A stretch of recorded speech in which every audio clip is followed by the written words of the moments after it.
இந்த மகா சித்தர் போகமா முனிவர் மறுபடியும் இந்த லோகத்தில் எப்பொழுது திரும்பவும் அவதாரம் செய்வார்? இந்த மகா சித்தருடைய ஜீவசமாதியில் இருக்கக்கூடிய சிவலிங்கம் ஒளிரும் பொழுது போகமா முனிவர் மறுபடியும் வருவார் அப்படிங்கிறது இந்த மகான் கூறிய தீர்க்க தரிசனங்களில் ஒன்று. இன்றெல்லாம் நம் நாஸ்ட்ரடாமஸ், பாபா வாங்கா, இது போன்ற எல்லாரோட பேரெல்லாம் கேள்விப்படுறோம். ஆனால் இந்த மகா சித்தர் எவ்வளோ அற்புதங்கள் செய்திருக்கார் அப்படின்னு சொன்னால், இன்றைக்கும் இந்த மகானை தியானித்து அவர் மந்திரத்தை ஜெபித்தால் அந்த மகானுடைய ஆற்றல் அப்படியே உள்ளங்கையில் இந்த பிராணிக் ஹீலிங் அப்படிங்கிற விஷயங்கள்லாம் எல்லாருக்கும் சாத்தியப்படுறது. இந்த மகானுடைய ஜீவசமாதி இருக்கக்கூடிய அந்த அற்புதமான க்ஷேத்திரத்தில் அன்னக்காவடி பிரசாதத்தை சாப்பிட்டோம் அப்படின்னு சொன்னால் என்னெல்லாம் அற்புதங்கள் நடக்குது அப்படிங்கிறத அங்கே சாப்பிட்டவர்கள் சான்று சொல்லுவார்கள். கேன்சர் நோய் குணமாகிருக்கு, குழந்தை பாகியம் இல்லாதவர்களுக்கு குழந்தை பிறந்திருக்கு. இப்பேற்பட்ட அற்புதமான அதிசயங்களே என்றும் நிகழ்த்தி கொண்டு வந்திருக்கக்கூடிய மகான்தான் வடக்கு பொய்கை நல்லூர் அப்படின்னு அழைக்கப்படக்கூடிய அந்த க்ஷேத்திரத்திலும், மூவரசா பரூர் அப்படின்னு அழைக்கக்கூடிய க்ஷேத்திரத்திலும், பேரூரிலும், சதுரகிரியில் என்னைக்கும் நித்திய சாநித்தியத்துடனும் இன்னைக்கும் வாசம் செய்யக்கூடிய அற்புதமான சித்தர் தான் கோரக்கர் சித்தர். ஓம் தத்புருஷாய வித்மஹே சித்ஸ்வரூபாய தீமஹி தன்னோ ஸ்ரீ கோரக்கர் குரு பிரஜோதயாத். இதுதான் கோரக்கருடைய காயத்ரி. இந்த கோரக்கர் அப்படிங்கிற அற்புதமான சித்தர் யார் அப்படின்னு பார்த்தோம் சொன்னால், போகமா முனிவருடைய தோழர். பல பல அற்புதங்களை இவர் நிகழ்த்தி காமிச்சிருக்கார். இன்றைக்கும் இவர் இருக்கக்கூடிய இடங்கள் எல்லாம் போனோம் அப்படின்னு சொன்னால் அற்புதங்கள் கண்கூடாக நடக்கிறது நம்மளால் கண்டிப்பாக பார்க்க முடியும். இந்த கோரக்கர் சித்தருடைய சரித்திரத்தை ஆசான் அகத்தீசர் அருட்கடாட்சத்தால் இன்று நாம் தியானிப்போம். கோரக்கர் சித்தர் எப்படி உருவானார் அப்படிங்கிறது அந்த ஒரு சரித்திரமே ரொம்பவும் வியப்பை தரக்கூடிய சரித்திரம். கோரக்கர் சித்தர் கார்த்திகை மாதம் ஆயில்ய நட்சத்திரத்தன்னைக்கு அவருடைய ஜனம் நடக்கிறது அப்படின்னு அவருக்கு ரொம்ப பிடித்தமான நண்பராக இருக்கக்கூடிய பழனியில் நவபாஷானத்தால் பாலதண்டாயுதபாணி விக்கிரகத்தை உருவாக்கி பல பல அற்புதங்களை செய்த போகமா முனிவர் கூறியிருக்கார். இவர் வட இந்திய பிரதேசத்திலிருந்து வந்திருக்கார், மராட்டியத்திலிருந்து வந்திருக்கார். அதுக்கு பிறகு தமிழ்நாட்டில் சதுரகிரியில் இருக்கக்கூடிய சுந்தர மகாலிங்கம், சந்தன மகாலிங்கம் அற்புதமான அந்த பகுதியில் இவர் பல பல தவங்கள் செய்திருக்கார். இவருடைய தோழர்கள் யார் அப்படின்னு பார்த்தோம்னால், ஸ்ரீரங்கத்தில் சமாதியாக இருக்கக்கூடிய சட்டைமுனி, திருமலையில் சமாதியாக இருக்கக்கூடிய தங்கத்தை எப்படி தங்கத்தை கண்டிப்பாக உருவாக்கலாம் அப்படின்னு சொல்லக்கூடிய அந்த கொங்கணர் சித்தர், இவர்களெல்லாம் இவருடைய தோழர்கள். ரசவாதத்தில் அவ்வளவு கை தேர்ந்தவர் கொங்கணர்.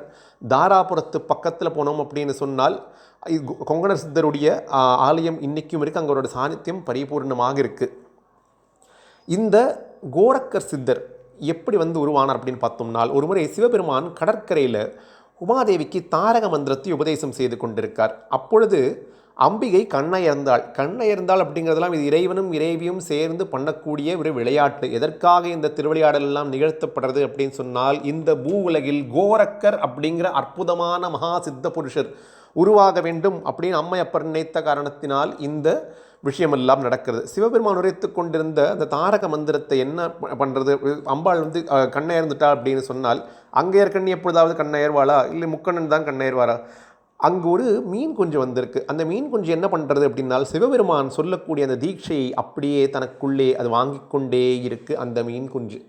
அந்த மீன் குஞ்சு வேறு யாரும் இல்லை, நவநாத சித்தர்களில் தலையான சித்தராக இருக்கக்கூடிய மச்சேந்திரநாதர் அப்படிங்கிற அற்புதமான சித்தர் தான் அந்த மீன் குஞ்சு வடிவத்தில் சிவபெருமானிடமிருந்து அந்த தீட்சை பெற்றார்.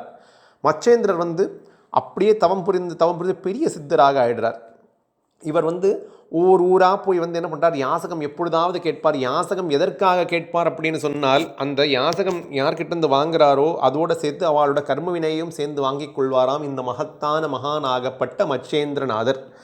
ஒரு முறை ஒரு வீட்டுக்கு போகிறார். அந்த வீட்டில் ஒரு பெண்ணு கிட்டக்க யாசகம் கேட்குறார். யாசகம் கேட்கும்பொழுது அந்த பெண்ணும் யாசகம் கொடுத்துடுறா இந்த மகானுக்கு. ஆனால் கொடுக்கும் பொழுது அந்த பெண்ணுடைய மனசில் ஏதோ ஒரு குறை இருப்பதை இவர் உணர்கிறார். எதுக்கு மனசில் குறையோடு நீ எனக்கு அன்னம் அளிக்கிறாய் அன்னையே அப்படின்னு அவர் கேட்கும் பொழுது அந்த பெண் சொல்கிறார், ஐயா, எனக்கு கல்யாணமாகி ரொம்ப வருஷம் ஆனோம், எங்களுக்கு இன்னும் குழந்தை பாக்கியமே இல்லை அப்படின்னு சொல்கிறார். மச்சேந்திரர் சொல்கிறார், நீ ஒன்றும் கவலைப்படாதே, இதோ இந்த திருநீரை நான் உனக்கு தருகிறேன். இந்த திருநீரை நீ பூசிக்கொண்டு அது நீரில் போட்டு பருகினாய் அப்படின்னு சொன்னால் கண்டிப்பாக உனக்கு குழந்தை பாக்கியம் நிச்சயமாக கிடைக்கும். இதில் நீ சந்தேகமே பட வேண்டாம் அப்படின்னு சொல்லி அவளை அனுகிரகித்து விட்டு அங்கிருந்து சென்று விடுறாள். பகவத்கீதையில் ஒரு வாக்கியம் இருக்குது. அந்த வாக்கியம் என்ன அப்படின்னு சொன்னால், சஞ்சயாத்மா வினஷ்டதி, எவன் சந்தேகப்படுகிறானோ அவனுடைய அழிவு சர்வ நிச்சயம் அப்படின்னு கிருஷ்ண பரமாத்மா பகவத்கீதையில் சொல்லியிருக்கார். இப்பொழுது இந்த அம்மாவுக்கு பிராரப்தம் அப்படிங்கிறது எப்படி விளையாடுறது இந்த அம்மாவோட வாழ்க்கையில் அப்படிங்கிறத பார்க்குறோம்.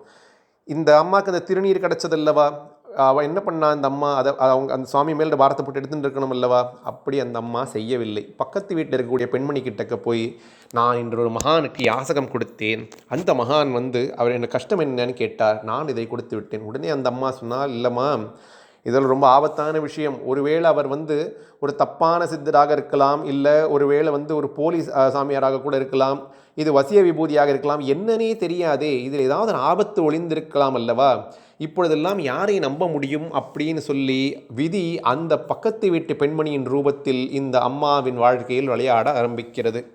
சரி, இந்த அம்மாவுக்கும் மனசில் அப்படியே சஞ்சலம் விட்டதல்லவா, திடமான நம்பிக்கை இருந்தால் மட்டும்தான் சித்தர்களிடம் போனோம் அப்படின்னு சொன்னால் கண்டிப்பாக நமக்கு பலன் கிடைக்கும்.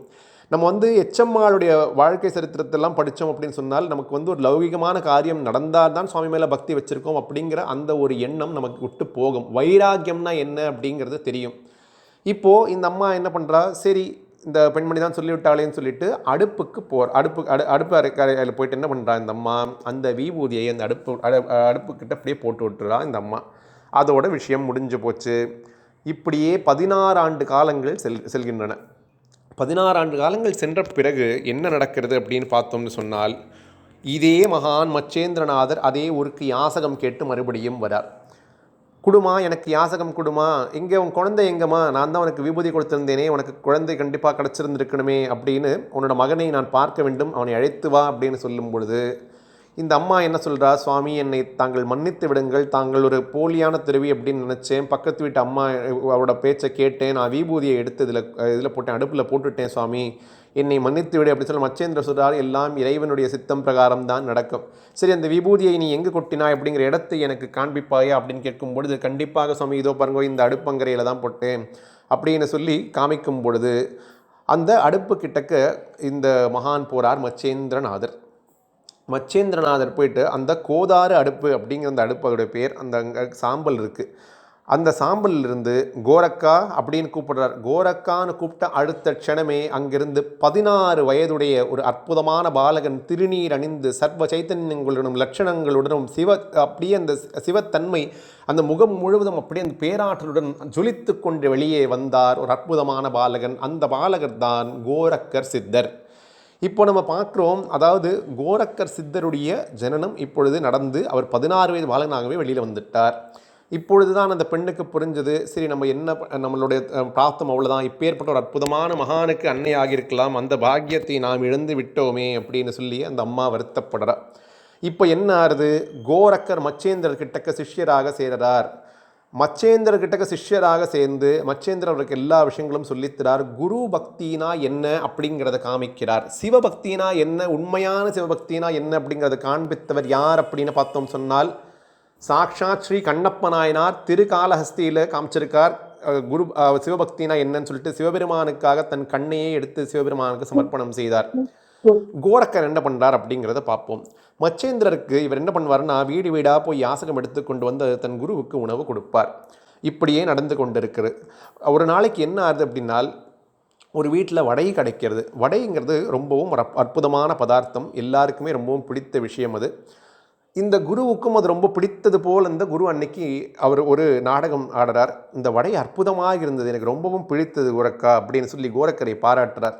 எனக்கு இன்றைக்கும் வடை தான் வேண்டும், அந்த பெண்ணிடம் கேட்டு எனக்கு வடை செய்து தர சொல்லுவாயா அப்படின்னு சொல்லி இவர் கேட்கும் பொழுது அந்த அம்மா கிட்ட போய் அன்றைக்கி யாசகம் வாங்குறார். அந்த அம்மா சொல்கிறா, இயல்பாக சொல்கிறா, இன்றைக்கி சாதம் தான் இருக்குது வீட்டில், வடையெல்லாம் செய்யவில்லை அப்படின்னு சொல்கிறார். என்னுடைய குரு கேட்டார் அப்படின்னு சொல்லும்பொழுது, என்ன இருக்கோ அதை எடுத்துக்கொண்டு செல், அப்படியெல்லாம் கொடுக்க முடியாது அப்படின்னு சொல்லும்பொழுது அந்த அம்மாவுக்கு கோபம் வந்துடுறது. கோரக்கருக்கு அப்பவும் ரொம்பவும் சாந்தத்துடன் மறுபடியும் கெஞ்சி கேட்கிறார், அம்மா தயவு செய்து வடையை கொடுங்கள், என் குருவுக்கு ரொம்பவும் பிடித்திருக்கு. உன் குரு என்ன கேட்டாலும் கொடுத்துட முடியும்னு நினச்சிட்டு இருக்கியா, இன்றைக்கி இதுதான் சமைச்சேன்னு சொன்னால் உனக்கு புரியலையா, சரி இப்போ ஒரு பேச்சுக்கு சொல்கிறேன், உன்னோட குரு உன்னோட கண்ணே வேணும் அப்படின்னு கேட்டால் நீ கண் என்னை பிடுங்கி கொடுத்துருவா போகிற அப்படின்னு கேட்கும் பொழுது கோரக்கர் அடுத்த க்ஷணமே கொஞ்சம் கூட தயக்கம் இல்லாமல் என்ன செய்தார் அப்படின்னு சொன்னால், தன் விழியை அப்படியே பெயர்த்து எடுத்து இந்த அம்மையார்கிட்டக்க கொடுத்து அன்னையே தாங்கள் என்னுடைய கண்ணை வைத்துக் கொள்ளுங்கள், இப்பொழுது தயவு செய்து வடை செய்து கொடுங்கள் அப்படின்னு சொல்லும் பொழுது அந்த அம்மாவுக்கு என்ன ஆச்சுனே தெரியல, ரொம்பவும் பயம் வந்து விட்டது. இப்படிப்பட்ட ஒரு குருபக்தியா, இப்படிப்பட்ட ஒரு வைராக்கியமா அப்படின்னு அந்த அம்மா பயந்து போய் ரொம்ப அற்புதமான வடைகளை எல்லாம் சுட்டு கோரக்கர் கிட்ட கொடுக்கிறார். கோரக்கர் அந்த ஒற்றை கண்ணுடன் அவரோட குரு கிட்டக்க போகிறார். அந்த குரு வந்து இந்த வடையெல்லாம் வாங்கி சாப்பிட்றார். அற்புதமான ருசி கோரக்கா, எனக்கு ரொம்பவும் சந்தோஷம், எனக்கு ரொம்பவும் பிடிச்சி போச்சு கோரக்கா அப்படின்னு மச்சேந்திரநாதர் சொல்கிறார். அதற்கப்புறமா சாப்பிட்டு முடித்து அந்த கடைசி வடையை முடிஞ்சதுக்கப்புறமா அப்படியே அவர் நேராக பார்க்கும் பொழுது தான், என்ன கோரக்கா அவனுக்கு ஒரு கண் தான் இருக்கே அப்படின்னு சொன்ன பொழுது கோரக்கர் சொன்னார், அந்த அம்மா சொன்னார், குரு கேட்டால் என்ன வேணாலும் கொடுப்பியான்னு, சரி என்னுடைய கண்ணை வாங்கி கொண்டு ஒரு வடையை கொடுங்கள் அப்படின்னு நான் கேட்டேன் அப்படின்னு சொன்னோன்னே மச்சேந்திரருக்கு எப்பேற்பட்ட அற்புதமான ஒரு குரு பக்தி அப்படின்னு அவ்வளோ சந்தோஷப்பட்டு மச்சேந்திரநாதர் என்ன பண்ணுறாருன்னா, அடுத்த க்ஷணமே கோரக்கர் எந்த கண் இழந்தாரோ அந்த கண் மறுபடியும் வருமாறு செய்து விடுறார். இப்பொழுது மச்சேந்திரருடைய வாழ்க்கையில் ஒரு சில விஷயங்கள் நடக்க ஆரம்பிக்கிறது. இப்போ மச்சேந்திரரும் கோரக்கரும் அற்புதமான குரு சிஷ்யர் அப்படின்னு சந்தோஷமாக வாழ்ந்து கொண்டு வருகிறார்கள்.